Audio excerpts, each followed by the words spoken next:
Bonjour à tous, j'espère que vous allez bien. On se retrouve sur une nouvelle vidéo sur End. Et là, du coup, c'est pour petite analyse stratégique du contenu de la boîte. Euh, Mince, j'ai perdu les mots. Une nouvelle ère, voilà, j'arrive vraiment pas. New Area en anglais. Euh, donc voilà, j'ai fait déjà du coup l'expédition, on va dire de base, et une deuxième expédition. J'ai pas pu tester, du coup ça m'a pas permis de tester tous les personnages, mais j'ai quand même une petite idée de comment ils sont, sauf un où il me paraît quand même assez obscur, où je pense que je serai très modéré sur mon avis. On va regarder du coup les gemmes, les sorts, les reliques, on va regarder les personnages, et on va regarder aussi les cartes trésors, qui est quand même la nouveauté de cette extension. Et on va essayer de regarder ça un petit peu plus avec attention. Voilà. Et on est parti.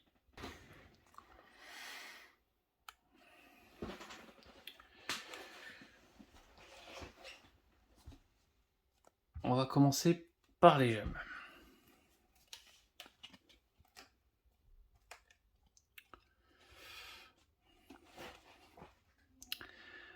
Perle de résonance. Donc gagner 2. Onali peut défausser une perle de résonance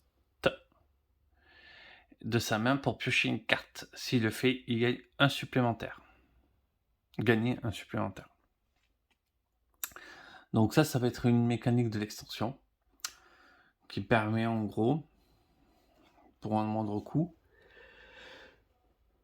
pour un moindre coût, d'être sur une valeur de 3.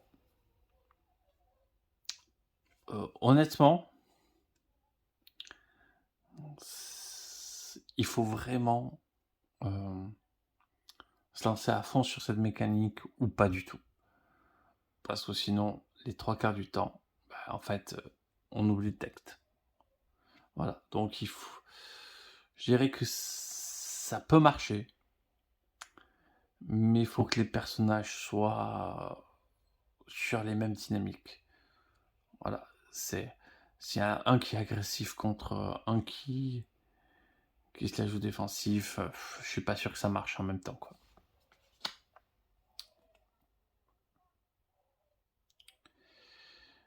Gagner 2, si Sillon de l'ombre se trouve dans la défausse d'un allié, gagner un supplémentaire. Les défausses, ça reste jamais très longtemps. Ça reste 2 tours, on va dire. C'est 2 tours, il y a une défausse, 3e tour, il n'y en a pas. 2 tours, il y a une défausse, 3e tour, il n'y en a pas. Donc, c'est assez compliqué que ça marche. Mais, ça a le mérite, voilà, de pas coûter à l'allié. Voilà, parce que si l'allié là, lui, en avait besoin aussi de sa paire résonante, il est obligé de s'en séparer quand même. Ouais, pour l'instant,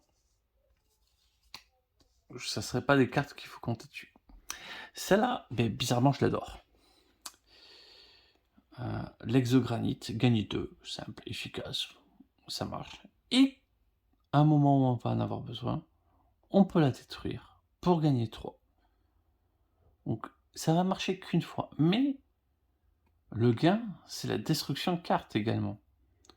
J'en ai plus besoin d'avoir autant de ressources, je peux les épurer tranquillement de mon deck. Donc carte à 3 pour moi qui a été la meilleure, c'est celle-ci.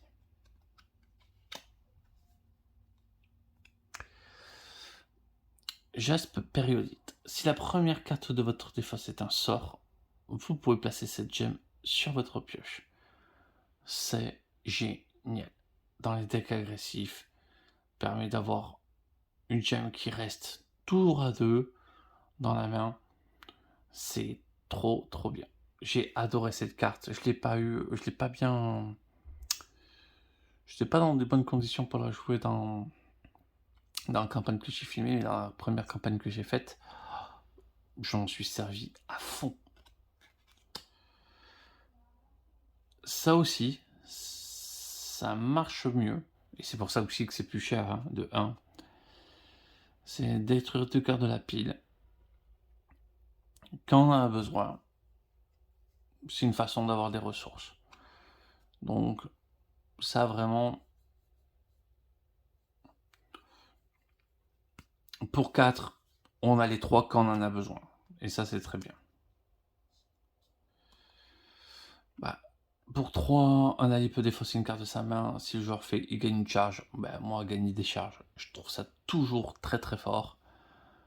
Donc, honnêtement, pour une carte, ça fait payer la charge à 1 pour l'allié. C'est quand même assez intéressant. Et défausser une carte, des fois, ça peut marcher. Gagnez 3 ou détruisez une carte présente dans la pile de cette réserve. Si vous le faites, infligez 3 dégâts. Là aussi, infliger des dégâts avec les gemmes, je trouve ça toujours très très bien. Donc, sur les 7 gemmes, il y en a 5 que j'aime. Honnêtement, le ratio est plutôt bon. Et que je trouve intéressante, vraiment, peut être très très bien. On va passer du coup aux reliques. Pour 2, permet de gagner une charge, ou de stabiliser une brèche fermée, la plus faible. Si un allié défausse une galaxie de poche, on résout les 2 effets. Et bien sûr, l'allié pioche une carte. Je la trouve meilleure que la gemme. Parce que déjà, ça, il y a des moments, la majeure partie du temps, ça fera des stabilisations de 3 ou de 4. Donc quand on stabilise des brèches fermées de 3 ou de 4 pour un truc qu'on a payé 2, ça marche. Une fois qu'on a toutes les brèches ouvertes, il apporte quand même une charge. Et, miracle, l'autre a une galaxie de poche, ça peut des fois être utile de faire les 2. Mais galaxie de poche, même sans son effet de duo, la carte est bien.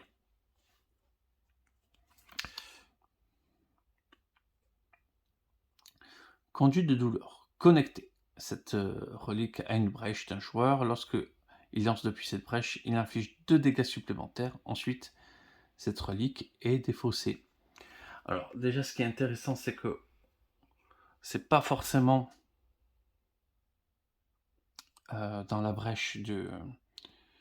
C'est pas forcément l'acheteur qui connecte à une de ces brèches. On peut connecter sur une brèche d'un allié. Permet de lui acheter des trucs, en fait, tout simplement. Et elle prend de l'ampleur dès qu'on joue des sorts duo. Voilà. Donc dès qu'il y a des sorts écho ou des sorts qui permettent de se cumuler sur une même brèche, ça marche très très bien. Alors autant j'adore la galaxie de poche, autant babiole galvanisée, je suis pas fan. Stabiliser la brèche d'un allié, on va dire c'est sympa, on file un coup de main à un allié, ou lancer un sort préparé de ce joueur, vous pouvez détruire ce sort. Sauf que on n'a pas forcément envie de lancer les sorts des alliés. Vraiment, c'est des cas très particuliers qui permettent de changer les timings, et autant dire que avoir juste ça pour ça, c'est pas forcément intéressant. Et une fois qu'on a stabilisé la brèche, en gros, ça permet juste de lancer les sorts des alliés, c'est pas ouf du tout. Alors, j'aime pas. Feu en cage, ça marche un petit peu mieux. Détruisez la première carte de la défausse d'un joueur. Donc forcément, plus on joue à 4, mieux ça marche. Hein, tout simplement pour détruire les gemmes de base. Et détruisez cette carte pour gagner 2 points de vie. Honnêtement, ça marche très bien. Une fois que j'ai fait... J'avais un petit peu épuré ce que j'ai épuré. Je permets de gagner des points de vie et j'ai réépuré mon deck. Lance-pierre précieuse. Défaussez ou détruisez une carte de votre main. Si vous le faites, infligez un nombre de dégâts égal à son coût.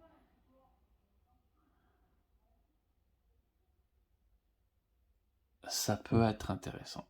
Je pense qu'il y a des trucs à faire avec cette carte qui peut être vraiment, vraiment très bien.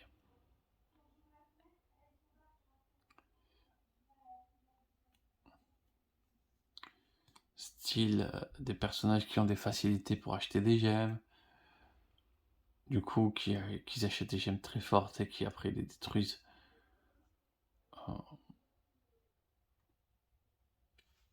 Je sais pas, je sais vraiment pas qu'est-ce qu'il faut en faire, mais il faut en faire des choses. Ça c'est une carte à combo. Enfin, voilà, on sait qu'on va pouvoir faire des choses complètement fumées là-dessus. Boulier de combustion. Pour 4, vous pouvez lancer un sort préparé d'un allié, cet allié pioche une carte. Ben là encore, je suis pas un grand fan. Ça me vend pas du rêve, quoi.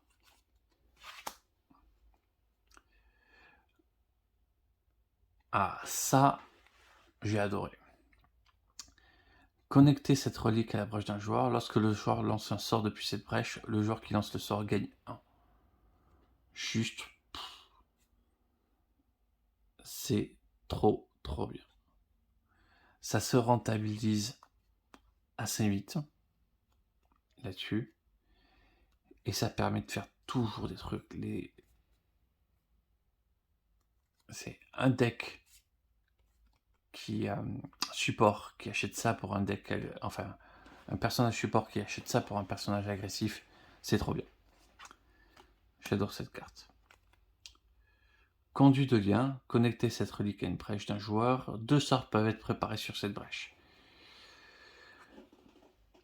Un peu plus conditionnel, parce que si, il faut se le payer, mais clairement, dans Aeon's End, une nouvelle ère, il y a des personnages qui profitent très très bien de cette carte et qui la rend très puissante. Et alors ça, pour 7, autant dire que le truc est clairement trop cher. Grévol gagne 2 points de vie, ou un joueur gagne 2 points de vie. Bah, c'est tellement compliqué dans ce jeu d'avoir des solutions de soins. Celle-là, elle est chère, ok, mais elle est pure, elle est simple, elle est efficace, elle marche tout le temps. Il n'y a pas de si, il n'y a pas de conditions. Vraiment, c'est un des meilleurs objets de soins que j'ai vu. Il est trop bien. Quand je l'ai acheté, dans la partie, je dis pas qu'on va en acheter 4, hein. Voilà, mais ça permet de temporiser sur les faiblesses, quoi. Si un boss tape trop sur Grévol, ben on peut le soigner. Si un boss tape trop sur les points de vie, on peut le soigner. Et c'est même pas que soi. On peut soigner les autres. Donc on peut soigner soi, on peut soigner les autres. Donc là, pareil. 2, 3, 4, 5, 6, 7, 8, 9. Sur 9 cartes. 2 que je trouve pas bonnes. Vraiment, ça marche très bien. Les sorts, je crois que j'étais un petit peu plus mitigé. Et puis il enchaîne. Infliger 2 dégâts. Ce sort sera lancé du prêche 3 ou 4. Vous pouvez le placer dans la main d'un allié. Ça peut être très très très très très fort. Surtout Claudia qui commence avec sa brèche 4 ouverte. Permet du coup de lancer des petits sorts et de les récupérer très rapidement en main. Et donc en fait avoir 6 cartes à 7 cartes en main sort trop bien. Ça,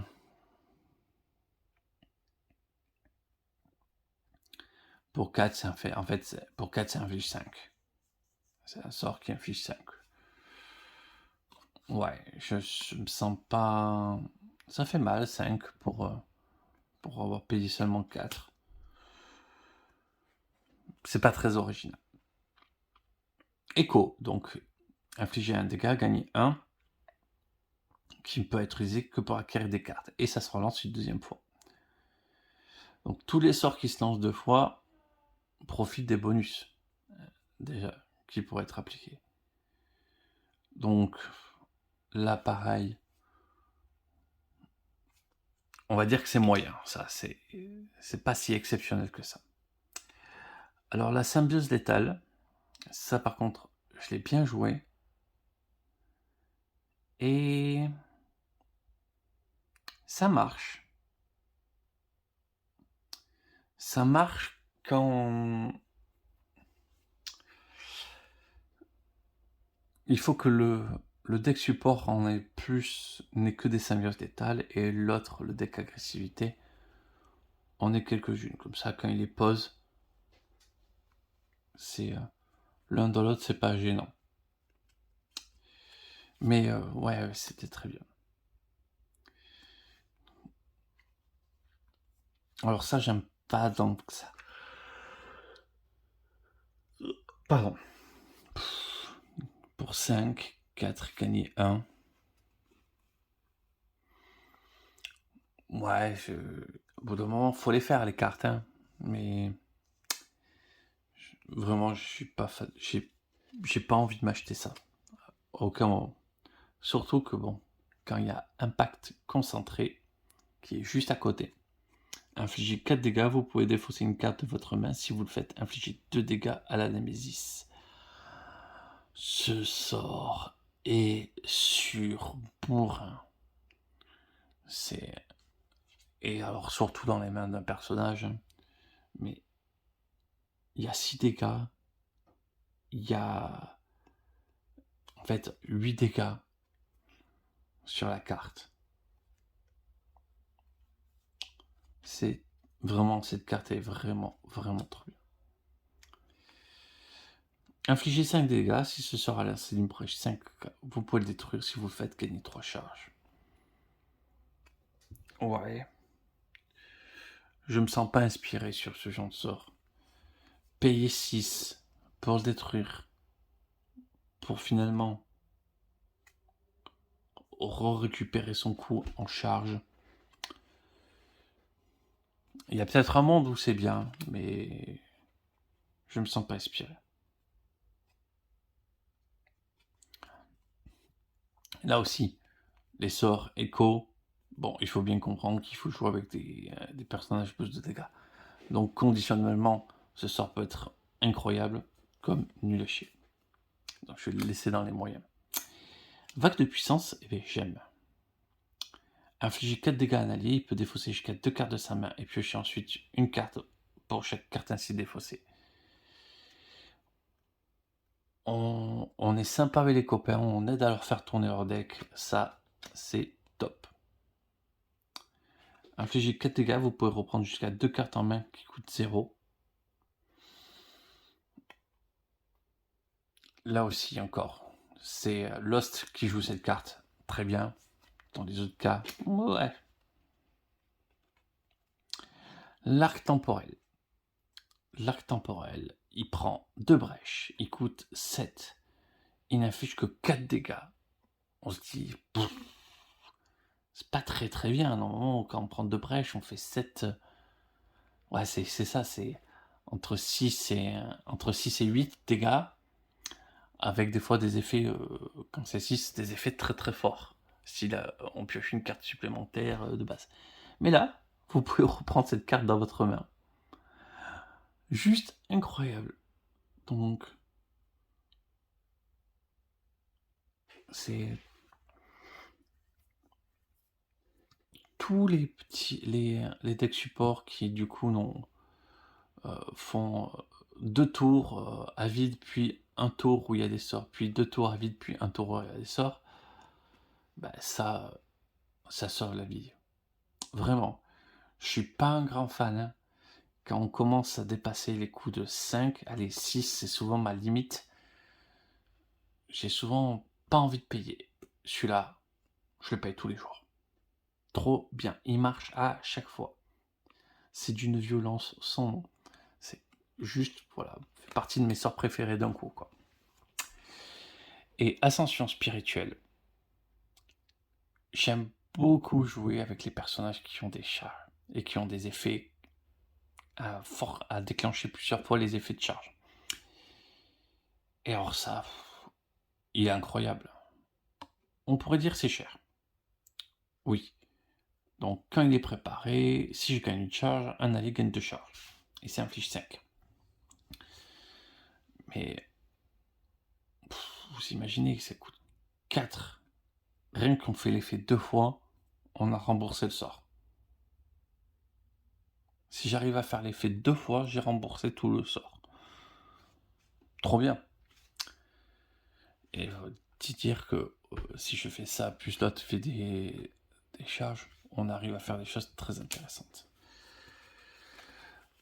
Là encore, 1, 2, 3, 4, 5, 6, 7, 8, 9, 10, 11, 12. 12 sorts. 2, 3, 4, 5, 6, 7. J'en aime 7. Voilà, je suis un peu plus mitigé sur les sorts qui nous ont fournis. Il y en a un que j'aime vraiment pas, les autres.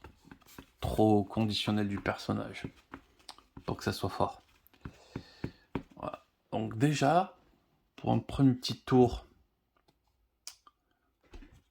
à des cartes qui fournit, ben j'aime bien. En vrai, majeure partie du marché va être très très très bon. Voilà. Et donc, voyons les personnages qui nous servent. Tarkren. J'arriverai jamais à le dire. C'est pas grave. Brèche ouverte, brèche fermée. Hop, 1, 2, 3. Brèche fermée au niveau 3, brèche fermée au niveau 4, brèche fermée au niveau 3. Il a une brèche spéciale. Donc les coups sont identiques, sauf que plus ça soigne Grévol. Donc dès qu'on lancera des sorts, il fera pas plus de dégâts, mais il soignera Grévol là-dessus. Ok. C'est pas exceptionnel, mais ok. 4 cristal, un don d'esprit. Don d'esprit, ça fait quoi? C'est un sort, infliger un dégât ou un allié pioche une carte. Donc, ça peut foutre le bordel dans le cycle d'un joueur ou être incroyable. Parce que si un tour sur 2, au début, il a 6 cartes en main, ça peut changer la donne des fois. 4 cristal, une étincelle, donc clairement, c'est un support. Stabiliser la brèche d'un joueur, ce joueur gagne 1 point de vie par brèche ouverte que vous possédez. Donc, pour 4, donc 4 charges, donc 8, on stabilise une brèche. Et ça peut faire du soin entre 1 et 4. Bon, le but, c'est quand même de stabiliser ces brèches le plus vite pour que son sort soit, on va dire, 3 à 2. Même 2, c'est suffisant, je pense. Mais la stabilisation de la brèche, ça me paraît un peu cher. Et en même temps, si ça coûtait 1 de moins, ça me paraîtrait trop fort. C'est compliqué l'équilibre.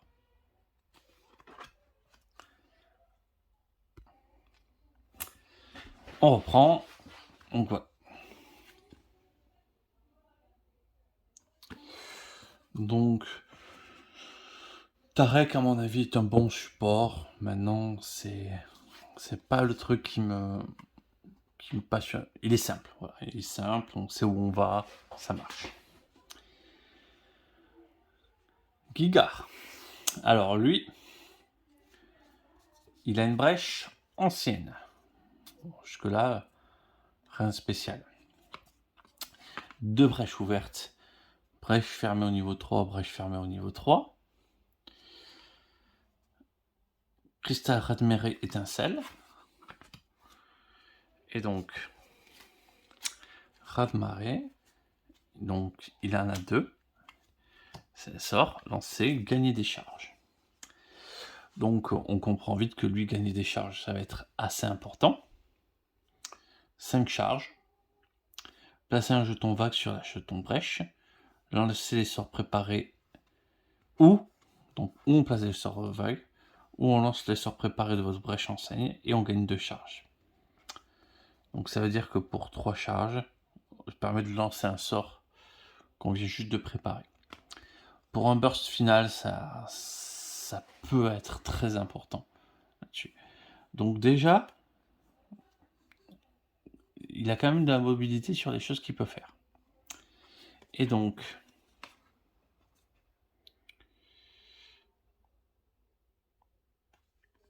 ce sort inflige un dégât supplémentaire par jeton vague présente sur cette brèche. Donc dès que je le charge, après elle va faire donc 0, 1, 2, 3, 4, 5. Et tous les sorts qui disent écho, du coup qui se lancent 2 fois, profiteront 2 fois du bonus. Et là ça devient des trucs assez monstrueux là-dessus. Donc très lent, mais alors après un potentiel de dégâts assez monstrueux.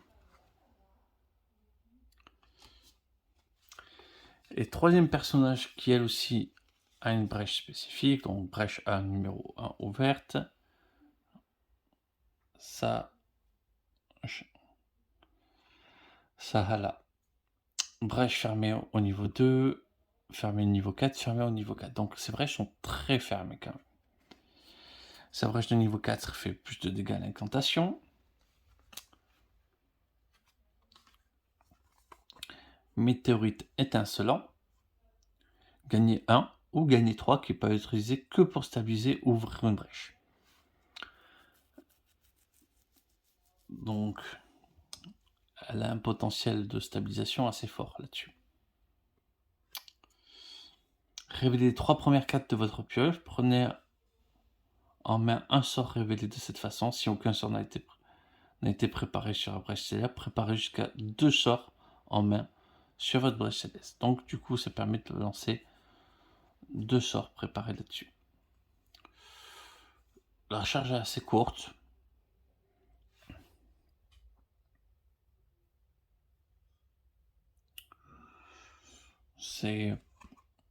Ça peut être intéressant. Après voilà, c'est un personnage, il est là pour faire mal. Peut-être un peu plus rapidement, parce qu'on va stabiliser sa brèche niveau 4 assez rapidement. Mais voilà, c'est... Alors, Soskel, lui je l'ai beaucoup aimé. Brèche ouverte, fermée niveau 3, fermée niveau 4, fermée niveau 4. Donc ces brèches sont très fermées. Du coup, placez un jeton énergie sur la brèche d'un joueur qui n'en présente pas. Donc vous, les autres, comme on veut. Défautez un jeton énergie présent sur la brèche d'un joueur. Ce joueur gagne 4 points de vie.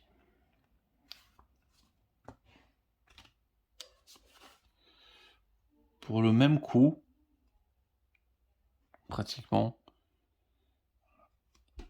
là je le lance 2 fois, je fais gagner 2 et 2.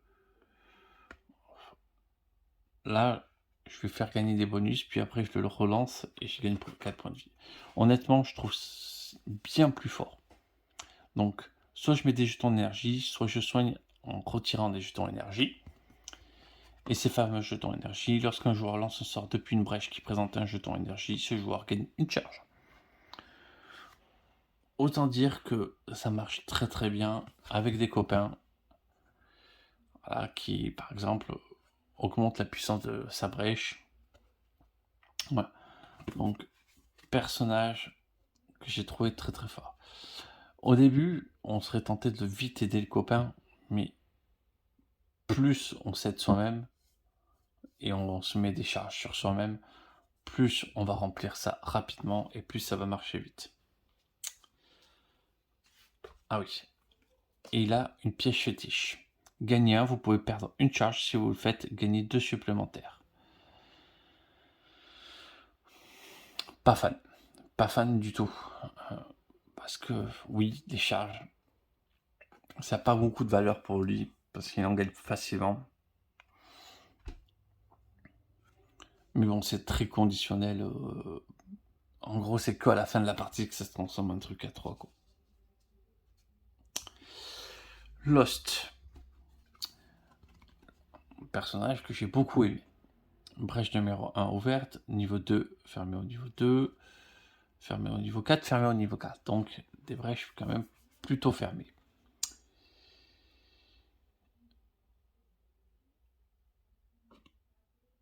Donc pour 5 charges, il reprend jusqu'à 4 cartes en main qui coûtent 0 dans votre défausse. On se dit, oh, pas le truc incroyable. Eh bien, peut-être détrompez-vous. Parce qu'il a ça.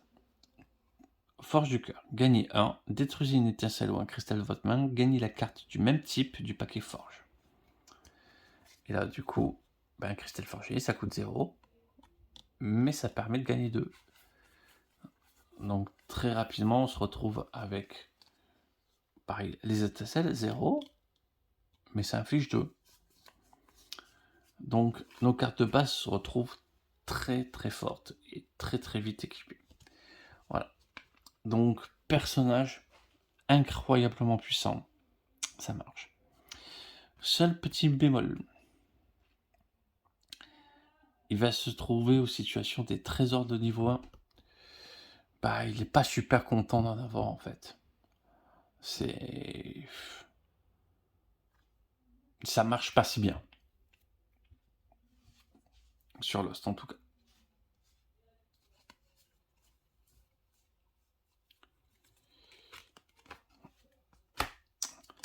Claudia.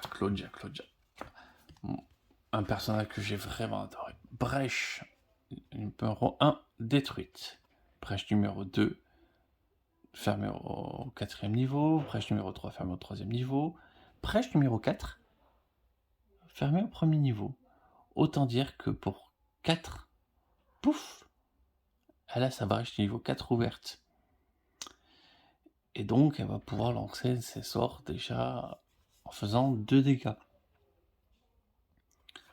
En ayant une économie un petit peu forte, il y a moyen de vraiment bien marcher là-dessus. Et alors, son pouvoir, il est exceptionnel. Ça coûte 5, c'est pas donné, mais ça coûte 5. Cet allié gagne 2, donc ça s'active durant la phase principale d'un allié. Il gagne 2 de plus. Ce tour, la prochaine fois que cet allié acquiert une carte de la pile de la réserve, vous récupérez un exemplaire de cette carte, de cette même pile. Donc, l'autre achète un sort niveau 8, elle gagne aussi un sort niveau 8. Donc 8. Et ce qui est très intéressant, c'est où cet allié gagne 5. Toujours pratique, des fois quand on doit payer 8 sur la table pour retirer un effet négatif, ça permet d'avoir préparé des situations compliquées pour pouvoir les nettoyer. Et alors, du coup, Etherscope, donc ça j'aime, on gagne 1, ou un allié peut perdre une charge, et s'il fait gagner 2 charges. Pardon. Très très fort. Alors, premier tour, il y a de fortes chances que ça serve à rien. Deuxième tour, ça sert. Enfin, deuxième tour, on l'a pas. Donc elle arrive troisième tour. Il faut que vraiment l'autre ait pas grand chose à faire pour pouvoir commencer à l'activer. Mais c'est un sacrifice qui vaut le coup. Parce que si elle prend 2 charges, elle a pris une charge au début, et avec le reste, elle paye sa charge. Donc elle paye 4. Vraiment, on peut faire que à son troisième tour de jeu, ça se soit déjà rempli. Du coup, troisième tour de jeu, troisième ou quatrième tour de jeu, donc du second personnage, il déclenche l'effet, on fait un achat de fou furieux, on se retrouve très vite équipé, les deux avec un truc fort, ça marche très très bien. Voilà. Donc Claudia, personnage vraiment, j'ai adoré. Et alors, pas la prendre pour complètement un support, hein. Son pouvoir est support, c'est stats de support, mais alors ça, la brèche niveau 4 ouverte, ça permet de faire des dingueries. Alors, Ria, ça fait partie des 2 personnages. Donc là, les personnages les plus compliqués, j'ai fait par leur ordre de complexité. Brèche 1 fermée. Brèche niveau 2, fermée au niveau 3, fermée au niveau 3. Ok. Sans le personnage support. 3 cristals. Une cloche planaire. Gagner 1, gagner 2 supplémentaires qui peut être acquéré que pour prendre des reliques. Donc elle est spécialisée reliques. Mais bon, du coup, ça fait quand même que rien que ça, elle a 3, 4, 5, 6. Donc dès le démarrage, elle peut se payer un truc à 6 quand même. Hein. Un truc à 6 dans les reliques, on commence à pas rigoler. On a des trucs sympathiques. Une seule étincelle, donc c'est clairement un support. Remettez une carte de votre main ou de votre défaisant de sa réserve à sa place.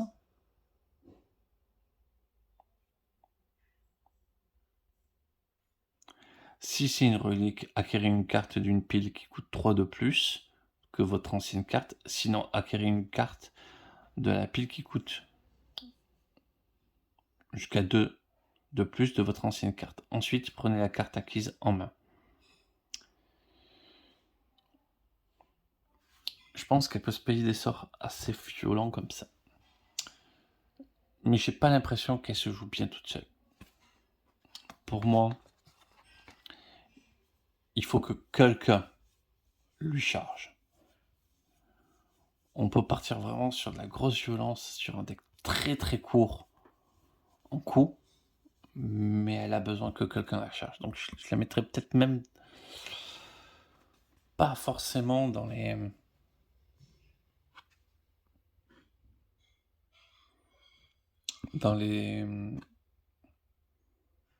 Enfin, après c'est compliqué, hein, parce que ouais, les brèches, elles, c'est pas aussi ouvert que Claudia. Voilà. Et le petit dernier, Talix. Brèche 1 ouverte, fermée au niveau 2, fermée au niveau 3, fermée au niveau 3. Et alors, 4 étincelles, 1 ambrasium, 4 étincelles, 1 ambrasium. Donc, il a une relique de base. Gagnez 1, défaussez jusqu'à 3 sorts de votre main pour gagner 1 par sort ainsi défaussé. Vous pouvez placer cette carte sur votre pioche.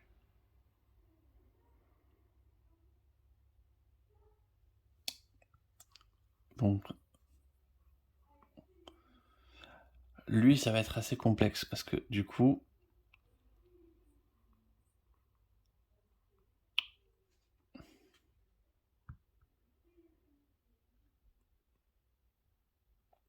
il va falloir acheter des sorts. Comment on va gérer? Je suis pas sûr que c'est un personnage qui s'en sorte bien tout seul. Détruisez 2 étincelles de votre main, puis remettez une carte ordre du tour dans le paquet ordre du tour et mélangez-le. Ou Grévol gagne 5 points de vie.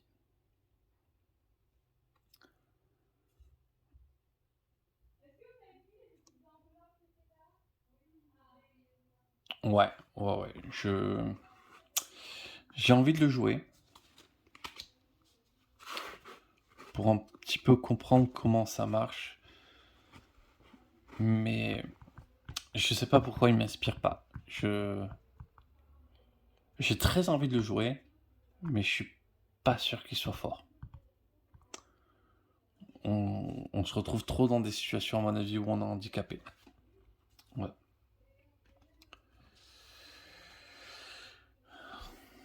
Du coup,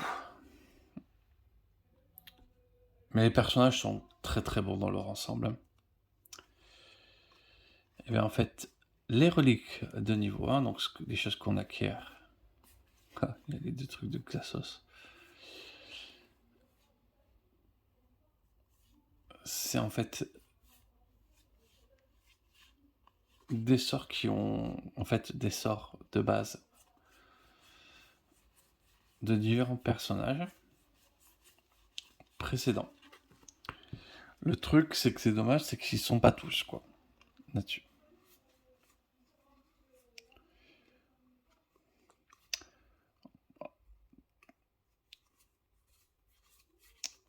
C'est que de base, on n'a pas eu les trésors de tous les personnages de base. C'est quand même dommage là-dessus. Et même des personnages qui viennent d'arriver. Bah, ça pourrait marcher. Trésor niveau 2. C'est des trésors du coup qui influencent toute la table.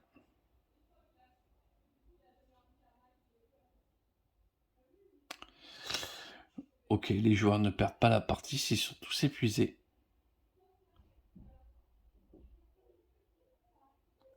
C'est... Ouais, mais Grévold va prendre vraiment très très très cher. Ok, mais ça peut être assez rigolo.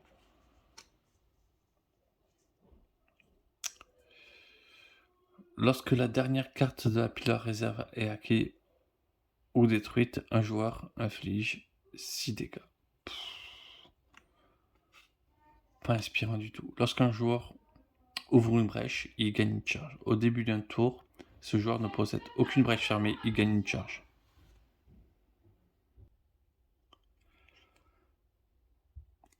Au début d'un tour d'un joueur, si le joueur ne possède aucune brèche fermée, il gagne une charge.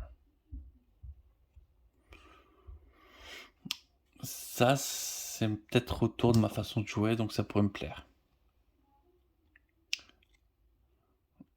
Lorsque un joueur ouvre une brèche, ce joueur inflige 2 dégâts. Pas du tout. Pas du tout fan.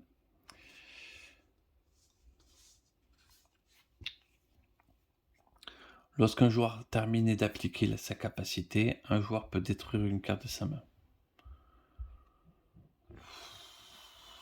Ouais, c'est très très moyen. À chaque fois qu'une capacité est résolue, infliger 2 dégâts. Peut-être un peu plus.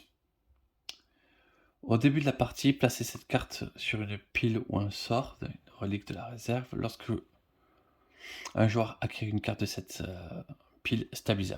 Je l'ai joué, j'ai adoré cette carte. Ça permet de faire des combos assez forts, très rapidement. Vraiment, c'est une phase. Ça retourne un début de partie, ça.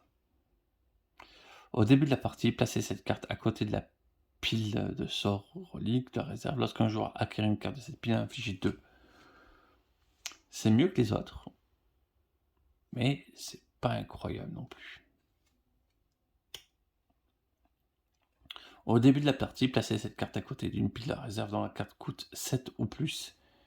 Elle coûte désormais 1 de moins. Là aussi, ça peut carrément changer un démarrage. Donc, trésor de niveau 2, il y a des choses qui... Ouais.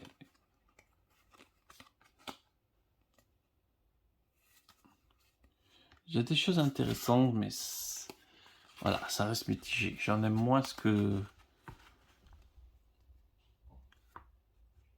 Moins de la moitié. Et alors, les trésors de niveau 3, je crois que c'est des petites dingueries. Celle-ci, une fois par tour, pendant votre phase principale, vous pouvez défausser une carte de votre main si vous faites infliger un dégât égal une charge. Incroyable. Lorsque vous lancez 2 sorts ou plus, gagnez 2. Ça c'est les 2 que j'ai eu. Incroyable aussi. Une fois par tour, lorsque vous lancez un sort qui coûte 6 ou plus, gagnez 2 charges. Là aussi, on peut build autour, ça peut très vite marcher.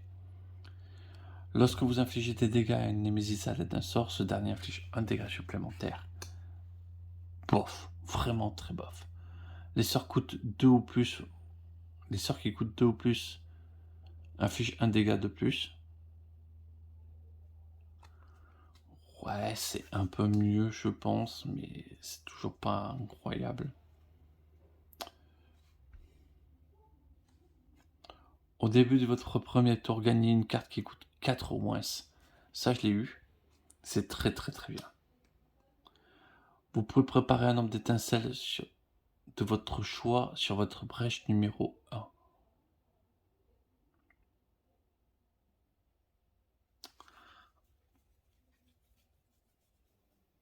Ah, il y a quand même, à mon avis, des trucs incroyables à faire avec ça.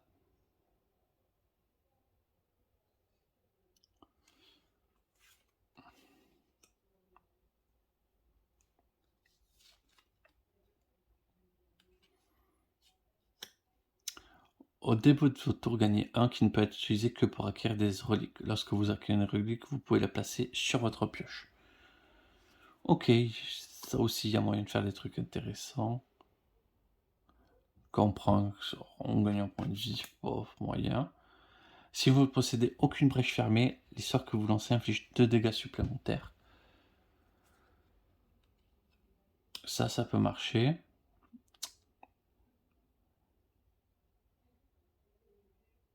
À la fin de votre phase de pioche, si les sorts de votre main coûtent au total de 6 ou plus, piochez une carte. Ça se build autour, mais je pense que c'est un peu plus compliqué.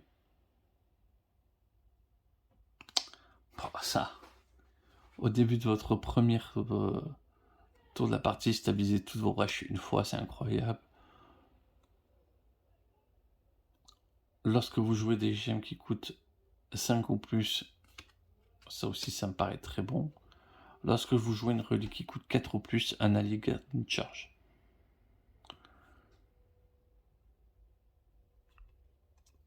Ça aussi ça me paraît assez intéressant. Ouais, les trésors de niveau 3, ça vraiment, ça rigole pas. Alors, certaines sont simples, certaines sont un peu complexes, mais je pense qu'elles prennent de la valeur en faisant un combo, quoi. Voilà.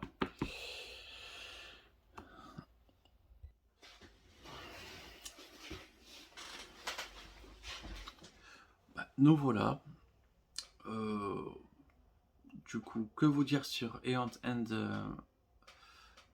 une nouvelle ère. Le jeu est très bon. Franchement, l'extension, enfin, l'extension. Cette nouvelle grosse boîte marche très très très bien. Les boss sont assez différents, ils nous poussent à faire des choses différentes. Un va nous presser un peu sur le deck, l'autre c'est va être sur les dégâts. Mais en vrai, ça, ils sont. L'autre va vraiment nous foutre une grosse pression avec Arachnos. Je sais que j'aime bien quand même Arachnos. Parce qu'on a peur que tout se déclenche trop vite. Ce qui serait une catastrophe. Voilà. Maintenant, ce système d'expédition, ça marche très très bien. C'est très agréable.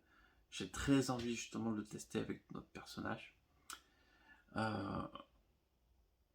Après, bon, ben, petit à petit, en fait, l'aléatoire du deck de rencontre est cassé. Et ça, c'est peut-être le truc que je trouve dommage. C'est-à-dire que, ben, parti au niveau 1, ben, j'ai 20 cartes. Enfin, il y a une dizaine de cartes de niveau 1, même si je suis en prendre que 3. Alors que, ben, après, les cartes améliorées, il y en a 3, point. Je sais ce qui va arriver. Donc, ça casse un effet de surprise, quand même. Alors que, voilà, dans les parties normales, ben, même si je ne mélange pas les boîtes, je garde que la base, ben, je sais pas si je vais avoir beaucoup de trucs, d'événements à contrer, si je vais avoir finalement beaucoup de créatures et du coup me forcer à me prendre des sorts plus rapidement. Voilà, plein de choses peuvent se passer différemment. Avec des expéditions, non, on sait ce qui va se passer. C'est peut-être le seul petit bémol. Après, je ne doute pas qu'ils vont ressortir des cartes améliorées. Donc, et, et ça va faire vivre un petit peu plus l'aléatoire de la rencontre. Dans tous les cas, je vous remercie d'avoir regardé. Je vais vous souhaiter une excellente journée et je vous dis à très vite.